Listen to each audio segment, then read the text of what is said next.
قل إن كنتم تحبون الله فاتبعوني يحببكم الله ويغفر لكم ذنوبكم والله غفور رحيم. اللهم لا سهل إذا ما جعلته سهلا وأنت تجعل الحزن إذا شئت سهلا. أما بعد, as always we begin by praising Allah the Almighty and sending the best of salutations upon His beloved the Prophet Muhammad sallallahu alaihi wasallam. Unfortunately, I can't stay on there, it's not connecting to the laptop, so we're going to have to go blind. So please pull up your PDFs and we'll go with that inshallah. Okay, I know it's been a while since we've done these lessons, and inshallah we'll continue today. So before we continue, there was a couple of questions from last week that I wanted to discuss inshallah before we move on. So question number one was regarding kafara. Who can remind me what kafara was? Expiation. Expiation. For what? For this fast. We can't fast. For what? Intentionally breaking a fast. Okay, intentionally breaking a fast. Can anybody remember what the difference of opinion were? For kafara. For kafara, yes. When does kafara become necessary? What is the process of kafara? Nobody? Azul? Oh, let's look at our notes. No. Huh? Let's look at Go on then. Anybody know? Come on, guys. Is it the three things? Feeding, freeing a slave, feeding. No, so what makes kafara necessary? When you intentionally break a fast. When you intentionally break a fast. Is it just as simple as that? And if you do the deed, yeah, just breaking the fast. Intentionally breaking the fast.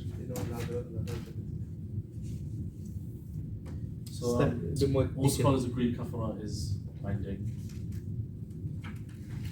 Is binding, yeah? Yeah. And kafara someone can do on their behalf. Is it really? You're not asking the question. What was the question? No. Come on. Okay, so remember kafara, there's two opinions, isn't it? You have the Shafi'is and the Hanbalis who say that kafara will only become binding if somebody has intentionally sexual intercourse during the month. But eating and drinking intentionally does not bring about kafara. You guys remember that? Yes, no? Yeah. But they still have to make up the fast. They'll have to make up the fast, yes, that's always there. But you don't have to do the kafara. And the Hanafis and the Malikis say, no, in all three situations, whether you eat, drink, or engage in sexual activity with your spouse, kafara will become binding. And then we spoke about how do you do kafara. So it's either Freeing a slave. freeing a slave, Fasting for 2 months. fasting for 2 months consecutively, yeah, and number three, feeding 60 people. feeding 60 people. 60 people, yeah?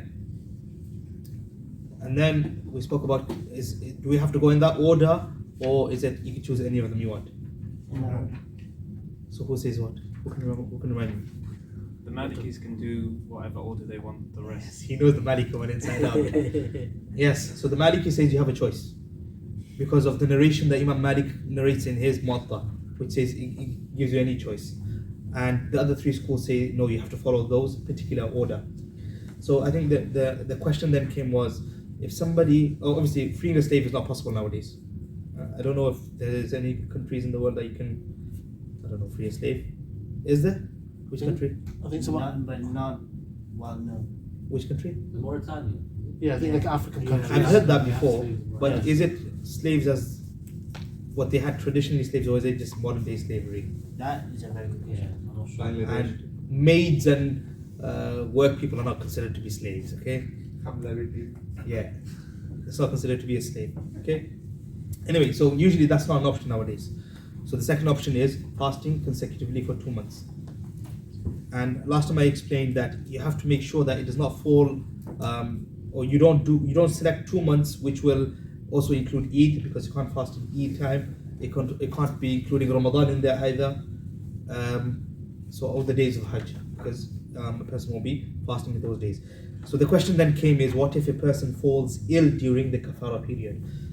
Does that mean, is that person excused from fasting that day and then they just continue, or is it that they'll have to start again brand new? So this was the question, yeah, from last time. So unanimously is agreed that if a woman comes into her periods, then that does not affect her counting. Yeah, so she'll continue. So as soon as her periods come to an end, she'll continue. But if she delays it for even 1 day, then she'll have to start again new. From number 1 again.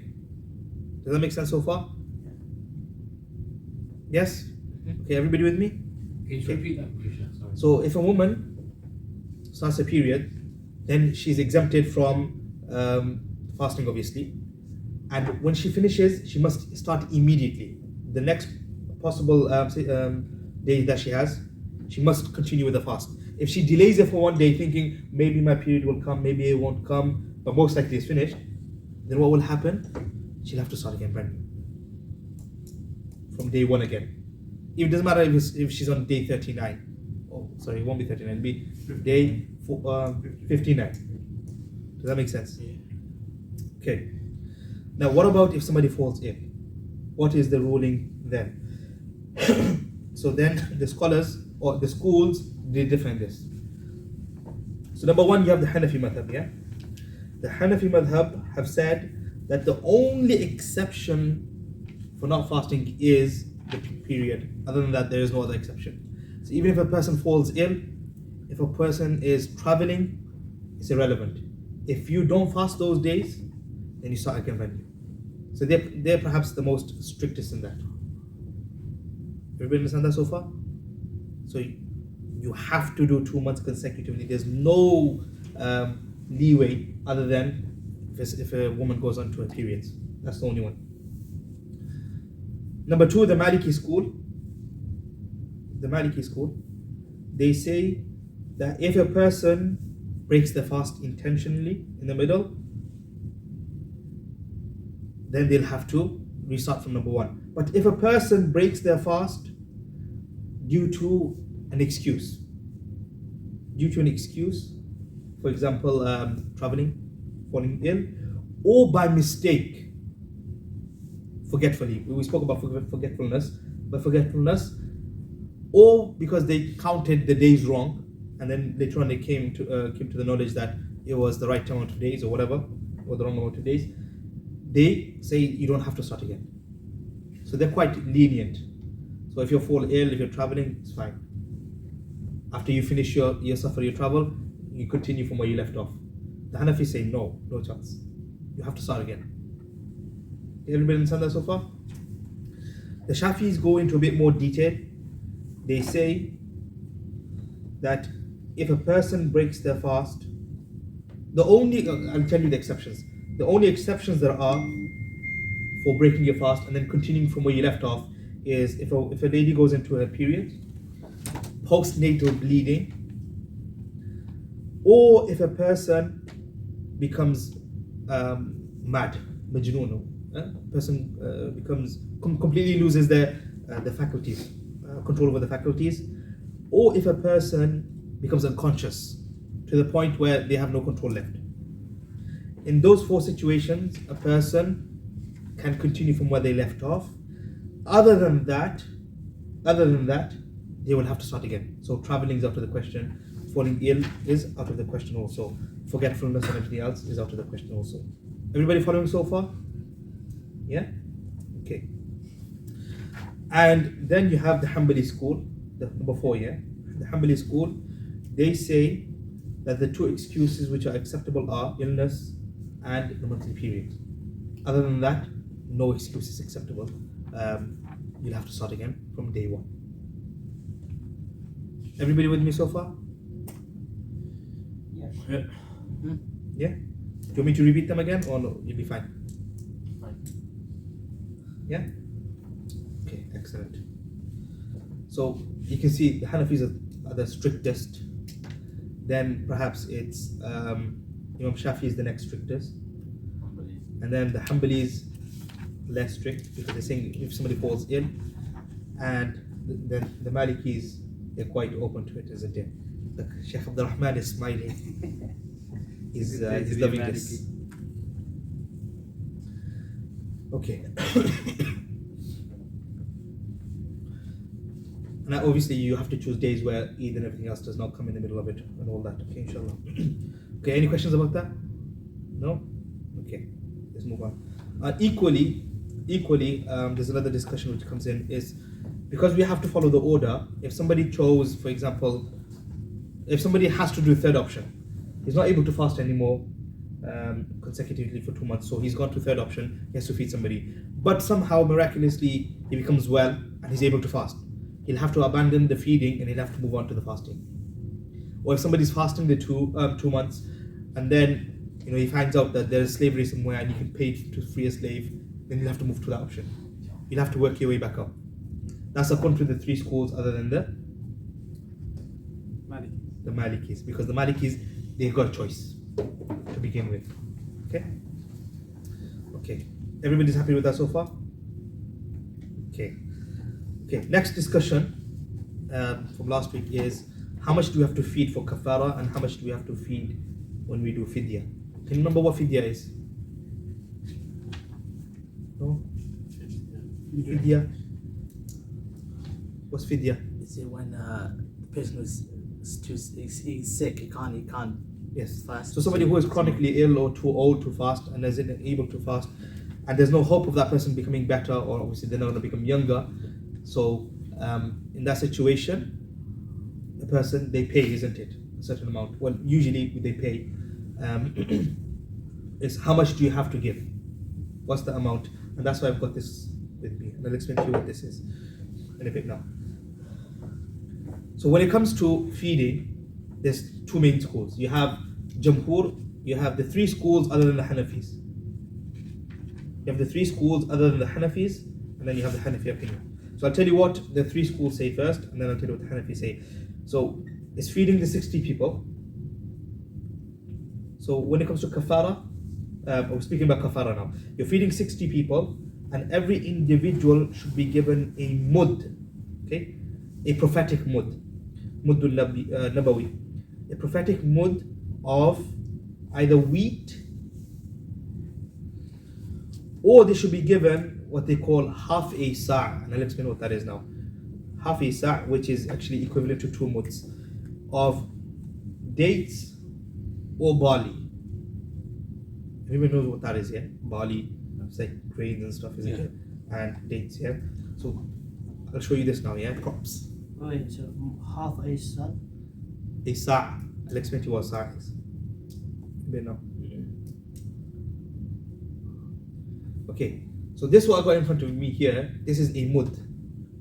This is a mud, okay? A mud is a measurement that was used at the time of the Prophet ﷺ. I think this is approximately 800 milliliters,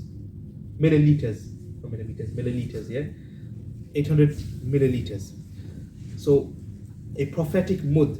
So you find in the hadith that the Prophet ﷺ would do wudu with 1 mud. So the amount of water that would fit in here, this is how much the Prophet ﷺ would use for wudu. And he would use 1 sa'. 1 sa', so sad alif ayn in Arabic, SAA with the apostrophe thing here, is equal to 4 of these. So 4 muds makes 1 sa'. Everybody following me so far? We said 2. Huh? We said 2. No. 4. 4 of these make 1 sa'. So the Prophet ﷺ used to do ghusl with 4 of these. So whenever he used to do ghusl, it's not like us, just put the tap on and the water is running for half an hour, no problem at all whatsoever, The Prophet ﷺ used to use 4 of these. So this is called Muddun Nabawi. This one is 800 milliliters, but there are others which will be slightly different, which might be a bit more, might be a bit less. And then you would have the mud of Iraq and the mud of Sham and things like that. Anybody could tell me why these 2 differ? Different currency. No. Metrics. No. Different schools of thought. No. It's something very logical. Availability of water, is it? No. There's nothing shape, water in it. the shape of the. No. Oh, how much of the material they have? Maybe slightly. They didn't have machines to make the exact same ones, isn't it? They're making it by hand. So it's all guesstimate, isn't it? It's all guesstimate. So sometimes some of them would be slightly smaller, some of them would be slightly bigger, but around the same shape. It's not always in this shape. This is this particular one. our teacher's teacher had it manufactured. My teacher's teacher had it manufactured, and it's widely available. You can buy it from Azhar Academy. I've got 2 of these in my house. But Do you use it, Sheikh? I don't use this particular one. No. Have you ever used one to do with So what I did was I bought a jug, and then because this is narrow, I don't personally like it. If it was a bit more wider, you could put your hand in, you can do wudu nicer. So I bought a jug and I measured it and made a mark. So sometimes if I'm feeling a bit spiritual and I've got time in my head, then I'll do the wudu with the mud. But if I'm in a rush, then it's just the tap, isn't You it? managed to do it with that? I can do it, yeah. I can do it. It's a challenge, you know. Try it. What about ghusl? Huh? I've tried it before. I think I tried it. You know what you realize is like why certain fuqaha, certain scholars, they made certain different rulings when it came to wudu. So one of the conditions of wudu according to Imam Malik is that you have to rub. You have to rub. And you understand why? Because after you use a bit of water and you rub it everywhere, the second time you do it, the water flows a lot easier than the first time. Whereas if you just said, if you just get the water and just go like that, it doesn't go everywhere. But after you do the rubbing, the water goes everywhere. So you understand why Imam Malik perhaps added that condition, because it makes sense. With this much water, if you're going to be rubbing, it'll go everywhere a lot easier, and it reaches everywhere, all the necessary parts. Anyway, so they're saying, Jamhur, the 3 schools are saying, we have to give either one of these of wheat or 2. So they're saying half a sa', which is equal to 2 of these, 2 muds of dates or barley. Okay? And the Hanafis, they say, and they've got a lot more comprehensive one. I'm not going to go into all that detail here. I'm just going to give you the simple part. They either say 2 of these, so 2 muds of wheat or flour or something we call sawiq, which is like a porridge. That per person, yeah? This is per person you're going to have to give. So what we calculate usually to be about £5-ish. Yeah? Or give 1 sa', which is 4 of these, equivalent of dates or anything which is acceptable within the city. Now the Hanafis are the only ones that say that you can give the price of it and you don't have to give the actual thing, which has been more or less adopted by everybody now.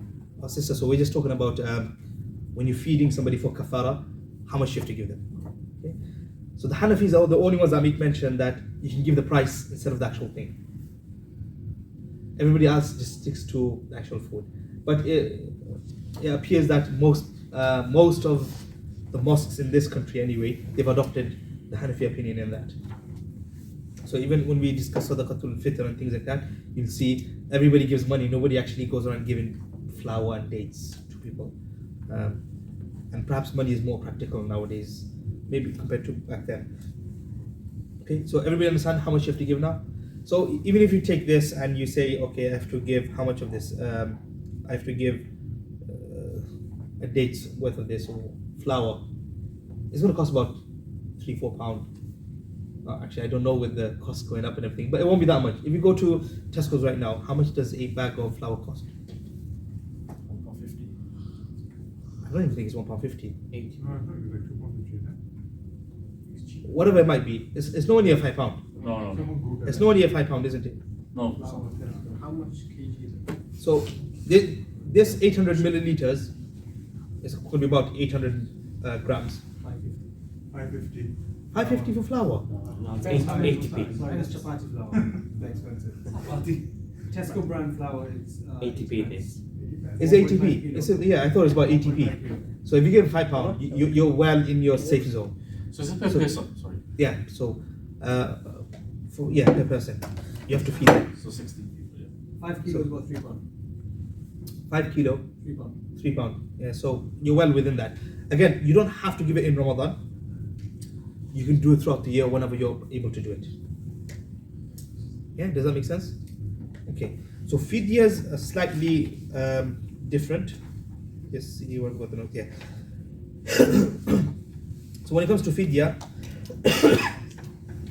the Hanafis say, again, you give 2 of these of wheat, 2 muds of wheat, or its price, and everybody else says that you give one mud, so one of these, of anything which is acceptable within the city. But again, the Hanafis talk about you can give the price, the money instead of the actual item, and the other schools don't. Okay, so just keep that in mind. So fidya is somebody who can't fast. So for them, it's not 60 people you're feeding. You just, for every day, you're giving that much. So with 2 months of wherever accepted in the city. Sorry? You know, for the rest of the schools. It's one mud of any food which is acceptable within the city, which everybody will normally have. So whether it be flour, or whether it be dates, or whether it be whatever it might be. Does that make sense? Yeah. Okay. Any questions about that? No? Okay. Okay, last discussion before we look into the hadith, inshallah, is if somebody has multiple offenses, is it one kafara or do they have to do multiple kafaras? Does that make sense? What I just said. So if somebody has done multiple offenses, they've broken their fast multiple times, do they have to do one kafara or do they have to do multiple kafaras? What's going on? Wasn't live. It wasn't live. It's okay. I don't think you pick it up anyway. Anyway, so everybody understand the question so far, yeah? Yeah. Okay. So what we need to look at is, so there's 2 schools. Again, you have the majority and then you have the Hanafi school, okay? You have the majority and then you have the Hanafi school. So let's talk about the first school, yeah? Which is the 3 Imams. They say we need to look at it in 2 ways. Which day did the offense happen? And obviously they already look at what the offense is. So we've already covered that part, what the offense is. But which day did it happen? So if multiple offenses happen on the same day, what's the ruling? And what happens if it happened over a few days? Okay.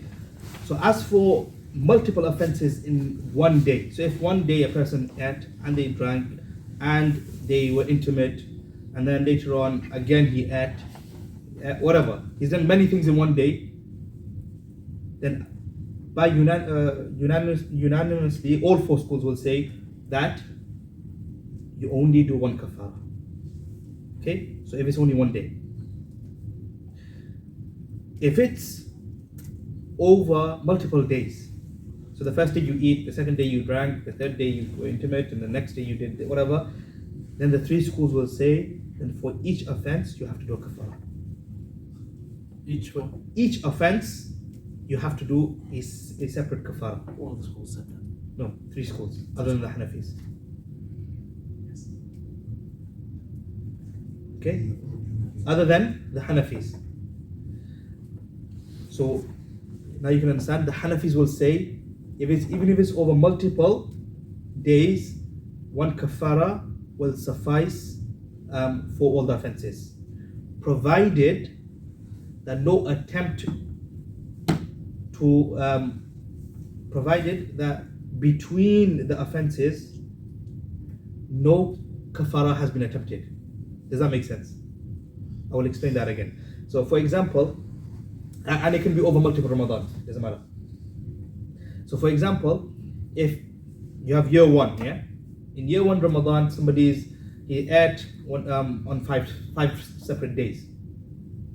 5 separate days. And then he didn't do the kafara. And then the second year, he ate on 3 separate days. Okay? Now after the second Ramadan, he decided, I'm going to start my kafara now. 1 kafara will suffice for both years. Okay?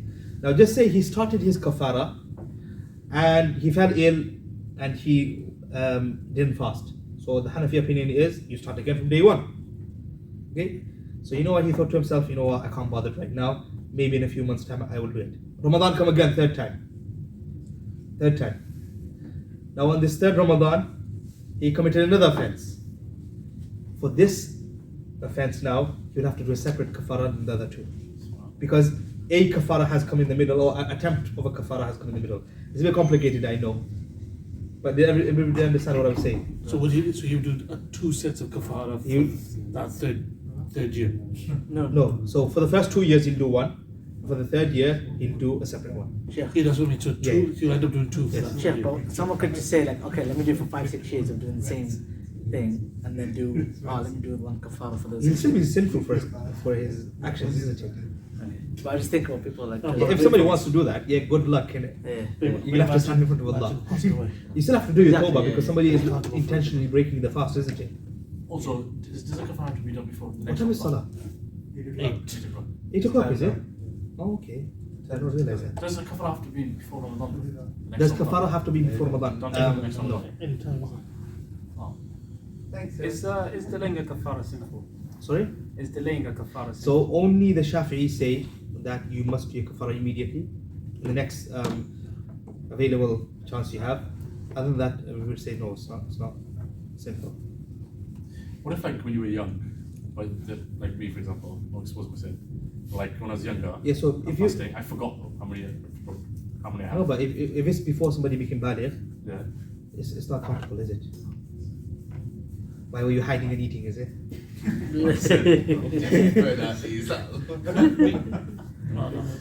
He's hiding and eating, and he just remembered now. I just said, what if you forget What have you forget? Yeah. What do you mean if you forgot? how many fasts you broke? The number. Yeah. No, but remember, according to the Hanafis, the number is irrelevant. Oh yeah. It's only if you follow one of the other madhabs, then obviously the number is relevant.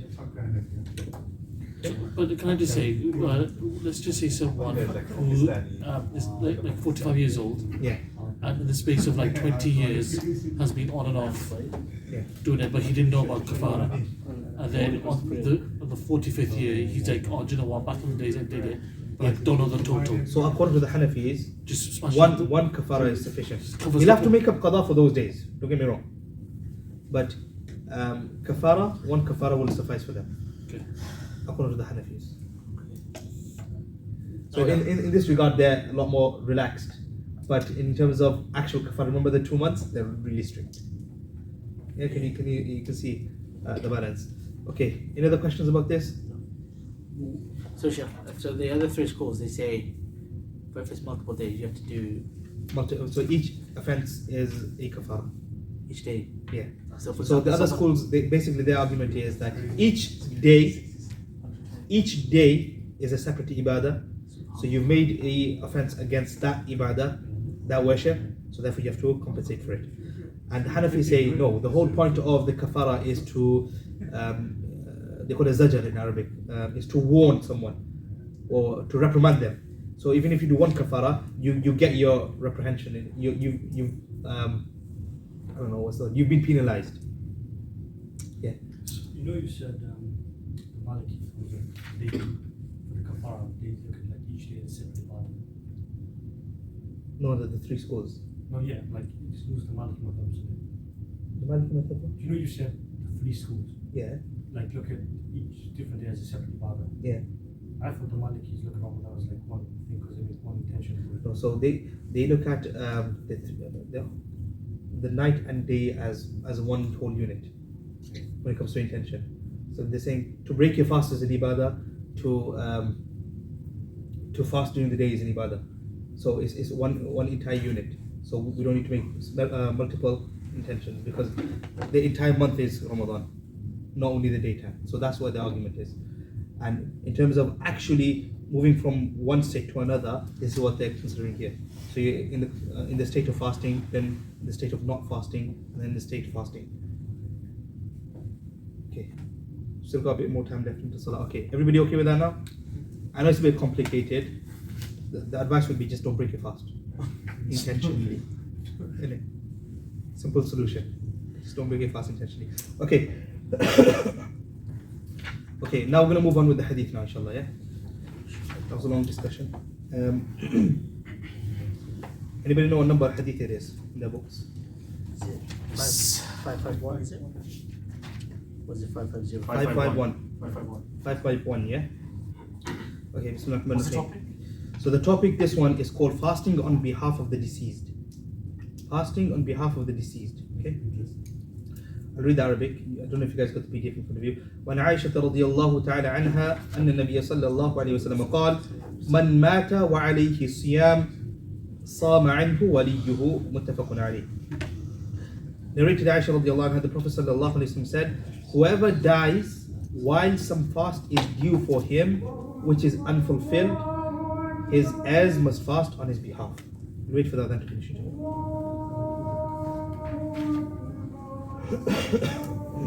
Choose what page number it is. 217.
It's loading. Yeah.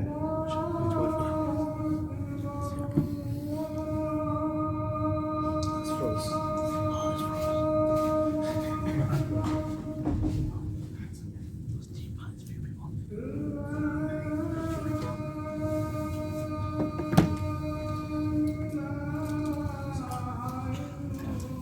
Is it frozen?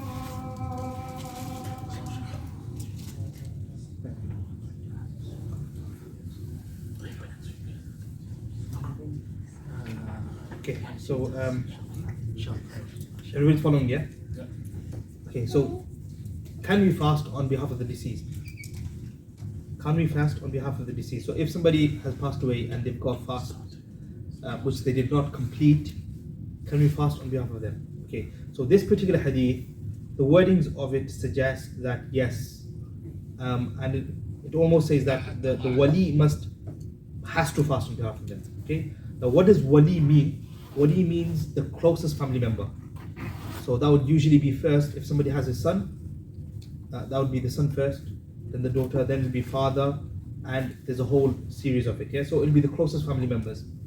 Now, when the hadith says his heir must fast on his behalf, the scholars have not taken this to be of wujub, like it's binding for the wali to fast.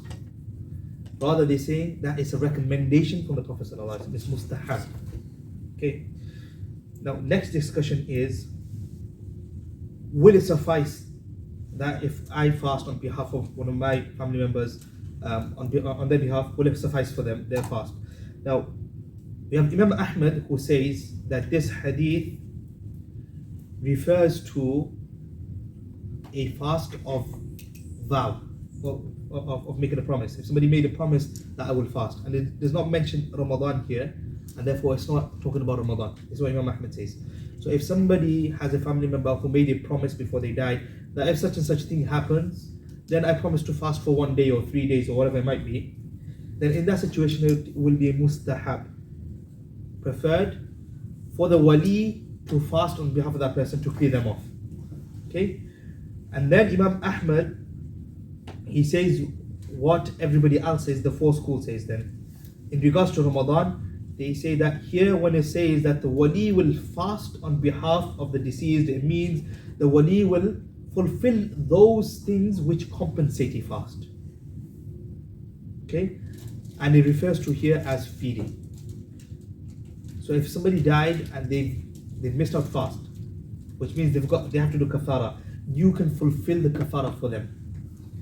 And the only one that you can fulfill on behalf of them is the feeding one. Because you can't fast 2 months on behalf of them, and you can't free a slave on behalf of them. This is what they're saying. So you will have to feed on behalf of them. So, and they say that for every day you will give 2 muds or half a sa' of either dates or barley.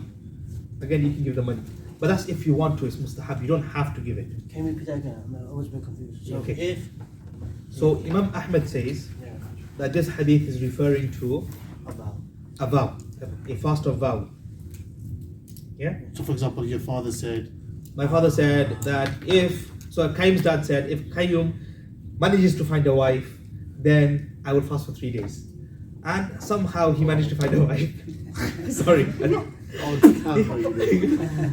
found a wife, alhamdulillah, we all invited. His dad needed to do 3 fasts. But he didn't do the fast for whatever reason. Now, Imam Ahmed is saying that it's mustahab for the wali, which would be you or you, to complete those fasts on his behalf. And that will be done. As for Ramadan fast, all 4 schools say that if you fast on behalf of the deceased, it will not suffice. Because fasting was not, they left the fast out, that's gone. What was binding upon them was the kafara. So you fulfill the kafara for them. And the only method of fulfilling the kafara in this situation will be to feed someone. What will you feed them? You'll feed them half a mud of either dates or barley, or give the amount of money in that. Does that make sense? So they don't take the hadith literally. So, and the argument is that when it comes to a fard act, you do it yourself. You do it yourself. You don't get somebody else to do your fard for you. Somebody else can't do your salah for you. There is one exception. Hajj. I'll come to that. Hajj is the only exception because the Prophet ﷺ has given permission for it. He was there to approve it. Hajj is the only exception, that if somebody hasn't done Hajj and they had the means to do it, you can do it for them. Other than that, the other acts of fard, the person needs to do it themselves. Yes? Does that include Umrah as well? Umrah is a nafil act. Ah. You can do it. Can you do acts As in on on the behalf of behalf. somebody else after they die? We'll speak about that maybe later. Okay. Wait, sorry, you catch that. Just what makes that? Which Imam said what again? So Imam Ahmed, he makes the exception of the fast due to vows, and everybody else says no. When he says that the wali will fast on their behalf, it means he will fulfill their compensation, the kafara. Okay. Yes. So you know if you do Hajj for someone else, Yeah. does the person doing it, does he get any reward as well, or is it just for that person who's doing it for? So that is a very deep question. A lot of the scholars will say, no, you've completely gifted the reward to them, so you won't get anything for yourself. And others will say, no, you've made the effort, so you'll get some reward. Can you do other actions on behalf of somebody else after they've died? I've done a khutbah about it. Please listen to it on YouTube. Prophetic guidance. Can you gift rewards to the deceased and things like that? Most of the scholars say yes, you can, with the exception of a few. Anyway, or there's conditions to it, and etc. etc. Any other questions about that? I think that's quite straightforward. Yeah. Okay. Do you want to stop here or do you want to continue? Stop. Stop. this is a new chapter, isn't it? Huh? It's a new chapter. It's a new chapter. Yeah. So You can carry on. Do you guys want to continue after Salah or stop? I'll continue. Continue. We only got 2 weeks left. Huh? We only got 2 weeks left. We've only got 2 weeks left. So what I can tell you now is all the actual Fiqh of Ramadan is completed. The actual Fiqh of Ramadan is completed because the next part now talks about voluntary fasts and which fasts are not allowed and things like that. So we've completed the main part that we wanted to complete, alhamdulillah. And the next part is just completing this chapter of the book. There's only 15 hadith left. We haven't got a lot left. Okay, smash out. Yes, we could. Are we going to continue after Salah or not? Yeah, after Salah. Yeah, after Salah. Yes? Okay, we'll continue for maybe for about 15-20 minutes after Salah, inshallah. So can I request that you just pray salah and do your sunnah afterwards, inshallah. Just come down, inshallah. We'll continue. Jazakallah khair. Assalamu alaikum. Yo. Pause it. Stop it. There's a few people onward. Okay. Assalamu alaikum wa rahmatullahi wa barakatuh. Inshallah, we'll continue from where we left off. Bismillahir Rahmanir Rahim. Alhamdulillah Rabbil Alameen. Wassalatu wassalamu ala rasulihil kareem. Amma ba'd. Okay, so before Salah, we concluded our discussion about Ramadan now. So now, Hafiz ibn Hajar, the author of this compilation, he's going to move on to talking about different types of fasting and certain fasts which are not allowed and which are prohibited within Islam. So he started a new chapter completely altogether now, yeah? So I'll read the Arabic inshallah and then I'll read the translation. باب الصوم التطوع وما نهي عن صومه. عن أبي قتادة الأنصاري رضي الله تعالى عنه أن رسول الله صلى الله عليه وسلم سئل عن صوم يوم عرفة قال يكفر السنة الماضية والباقية وسئل عن صوم يوم عاشوراء فقال يكفر السنة الماضية وسئل عن صوم يوم الاثنين فقال ذلك يوم ولدت فيه وبعثت فيه وأنزل علي فيه رواه مسلم. Okay. That is the hadith you guys got, yeah? Because in my notes I got something different. Alright, that's fine. Okay, so this chapter is about the voluntary fasting and the days fasting has been prohibited. So we've moved away from Ramadan now. Actually, before we continue with this, I want to discuss one more issue, which is about asthma pumps. Yes or no? Okay. So generally speaking, all four schools say if somebody intentionally inhales any sort of gas, so if there's a fire and there's smoke coming out of it and somebody intentionally inhales it, the fast is broken. Okay, that's intentionally, if somebody does that. And if somebody does it unintentionally, for example, the house is on fire and they're escaping and in that period they inhale something, then the fast won't break because they haven't done it intentionally, okay? And it's something they can't get away from. So the scholars of perhaps the past century or so, 20th century scholars, they would say that based on this ruling, asthma pump falls under this, and if somebody takes it, the fast breaks. And what I've seen is recently, some modern day scholars, they've done some research on it, and apparently when you take an asthma pump, now somebody can correct me if they know better, when you take the asthma pump, the gas doesn't actually go into your stomach.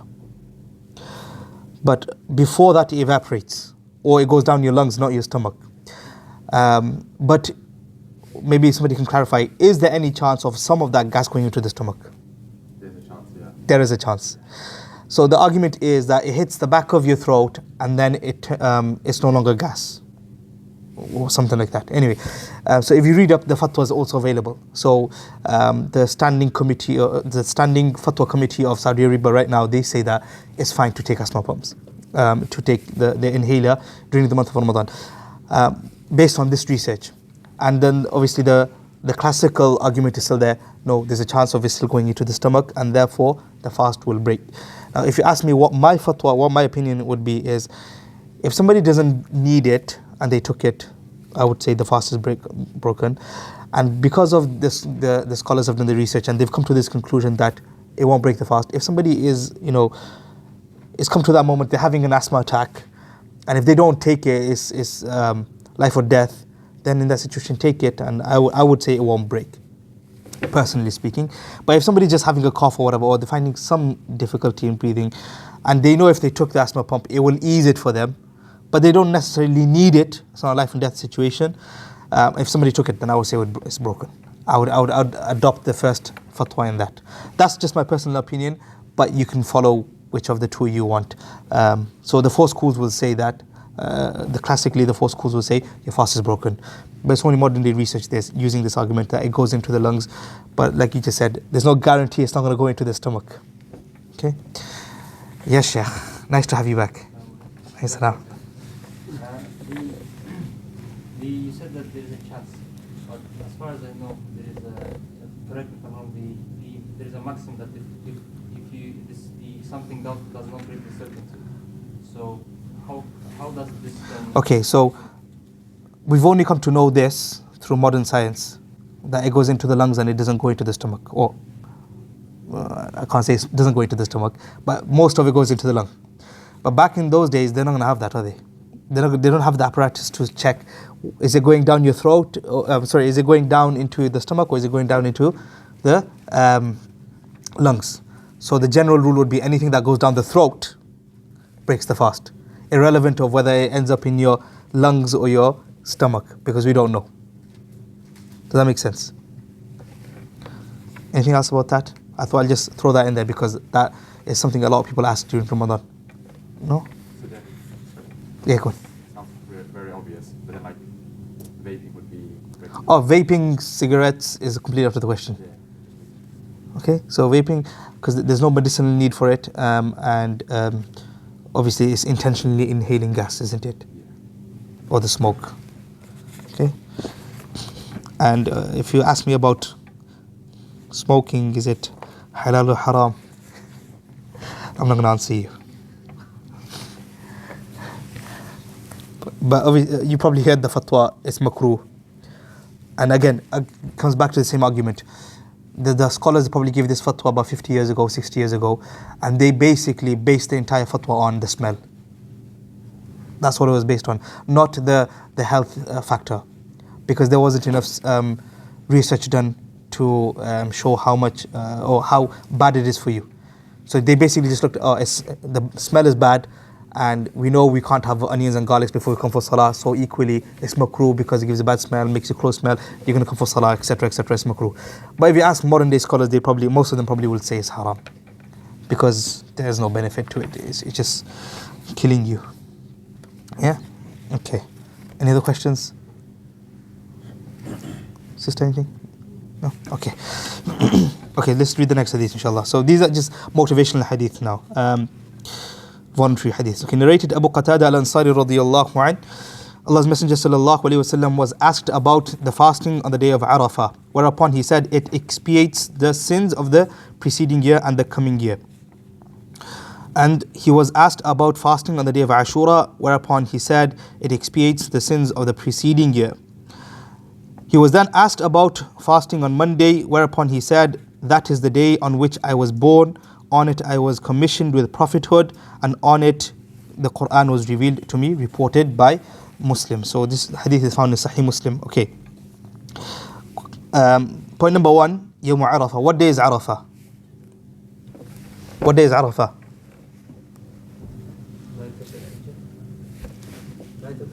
Yes. It's not the 10th of Dhul Hijjah, it's the 9th of Dhul Hijjah. Okay? So the 9th of Dhul Hijjah. Dhul Hijjah is the final month in the Islamic calendar, and on the 9th is the day where the pilgrims, they all gather at Jabal Rahmah in Arafah, in the plain of Arafah, and they make the du'as and etc. And as we know, the main part of Hajj is Arafah. The Prophet ﷺ says that Hajj is Arafah. So those who are not pilgrims, they will fast. For them it's recommended to fast, and for when they fast, the Prophet ﷺ says it will compensate for the previous and the coming year's sins. Now, when it says compensate for the sins, the vast majority of the scholars have taken the meaning to be minor sins, not the major sins. And they say the major sins require tawbah. You have to do tawbah for them, the major sins. And I think we spoke about major sins in our Imam an-Nawawi's 40 hadith collection explanation then. But so usually a major sin, major sin would be something in regards to which the Prophet ﷺ has said this is a major sin, min al-kaba'ir, or a punishment or a penalty has been attached to it. That would usually be a major sin.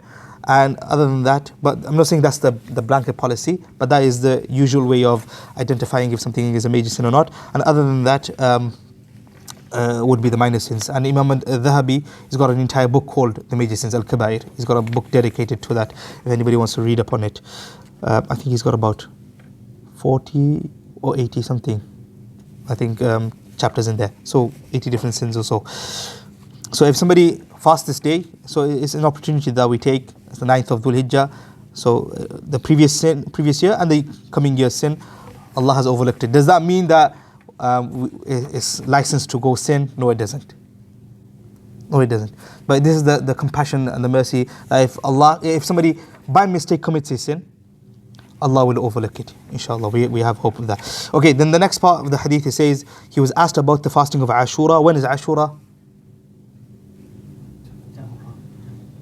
10th of Muharram. Muharram is which number month? First month, okay? What's the significance of 10th of Muharram? Use your voice, man. Okay, yes. So the Prophet ﷺ, when he came to Medina, he found that the Jewish people were fasting on the 10th of Muharram. He inquired as to why. Hadith of Sahih Muslim. And he was informed that Musa and his people was freed from Fir'aun on this date. So in appreciation of that, we will fast on this day. So the Prophet ﷺ said that we have more right over Musa and his than they do, and therefore I will fast that day. We will also fast that day. And initially, I think I spoke about this right at the beginning of the course, that was a fard fast. You had to do it. And then when Ramadan came, this became recommended, a sunnah fast. And the Prophet ﷺ, he also recommended that we either fast one day before or after. But he himself did not do it. He said, so in the hadith you'll find that he says that if I am alive next year, I will fast one day before it. And what happened is, he did not live until the next Muharram to be able to do that. Sallallahu Alaihi Wasallam. But nevertheless, this is what he wanted to do, and for that reason we also do the same. If somebody doesn't do it, it's not an issue at all. Could anybody tell me why we would do something like that? Yes, so we want to oppose the practices of the Ahlul Kitab. We want our own practice, so we'll add an additional day, so whether it's one day before or one day after. Does that make sense? And then the third one he was asked is about fasting on the day of Monday. And why does he fast on the day of Monday? He gave us 3 reasons why he chose to fast on the day of Monday. Number 1 is wulidtu fihi, I was born on a Monday, and we spoke about the day he was born and the month day he was born and the date he was born and things like that, isn't it, in quite a lot of detail previously. So he's born on Monday. وَبُعِثْتُ فِيهِ, and I was given messengership. He was commissioned on that day. So the first, he became a prophet on that day. وَأُنزِلَ عَلَيَّ فِيهِ, and the revelation came to me on that day. So the Quran was given to him on that day. So these are days that we should also try and fast. So if somebody is able to fast Mondays, also try to fast them, inshallah. In this particular hadith, it doesn't make mention of Thursday, but Thursday is also included in there. And the Prophet ﷺ was asked, why do you fast on Thursday? He says, on a Thursday, my deeds are taken up to Allah the Almighty and presented to Him. So I want my deed to be presented whilst I am fasting. And so for that reason, if somebody is able to fast on Thursday, we also fast on that. It can be found in the hadith of Sunan Nasai. Question, sister? No? Okay. Yes, Sheikh. Sorry. Don't need to apologize. The fasting on Monday, Thursday. Sorry? Fasting on Monday, Thursday. Can you still fast after 15th of Shaban? Okay. So this is a hadith we're going to cover actually. It's going to come. I don't know if we'll get enough time to cover it today, but we'll talk about it then. Okay? Okay, next hadith. We'll do one more hadith and we'll conclude. Or do you guys want to stop now? One more? Okay. So next hadith, وعن أبي أيوب الأنصاري رضي الله تعالى عنه أن رسول الله صلى الله عليه وسلم قال من صام رمضان ثم أتبعه 6 من شوال كان كصيام الدهر. رواه مسلم.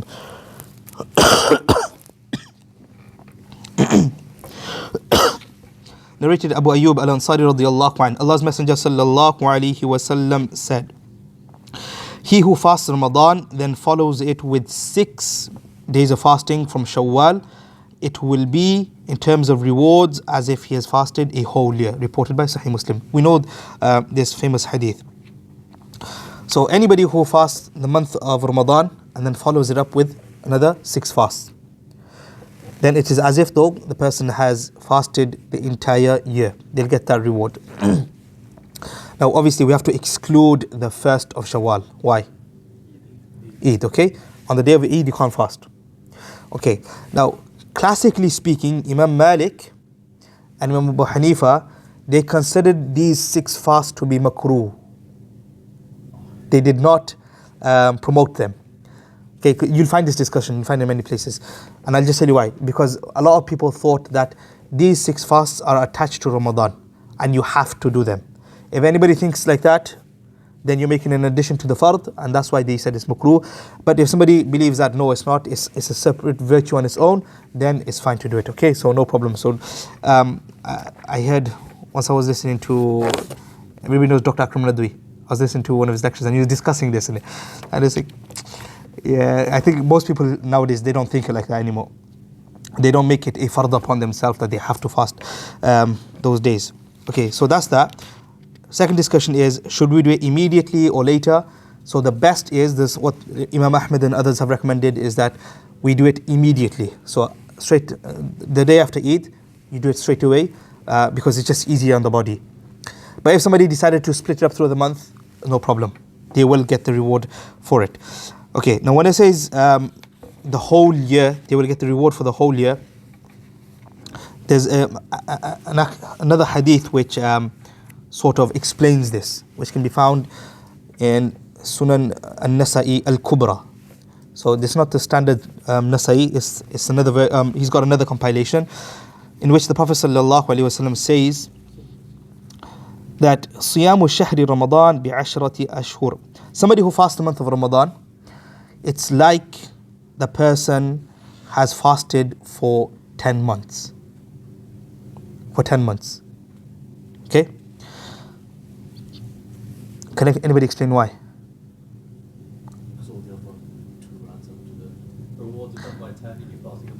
Yes.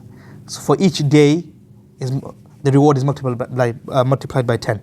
So we find in Surah Al-A'raf, Allah tells us, "Man ja'a bil hasanati falahu ashru amthaliha." When a person comes with one good deed, it's multiplied 10 times at a minimum. Yeah. So if somebody does 30 days fast, it's as if they've done 300 days fast, because each fast is times by 10. Everybody understand so far? Okay. And then if you add another 6 on top of that, so 6 times 10 is 60, which is how many months? 2 months, isn't it? 60 days is 2 months, isn't it? So the Prophet ﷺ, he explained in the hadith, this is the explanation behind it.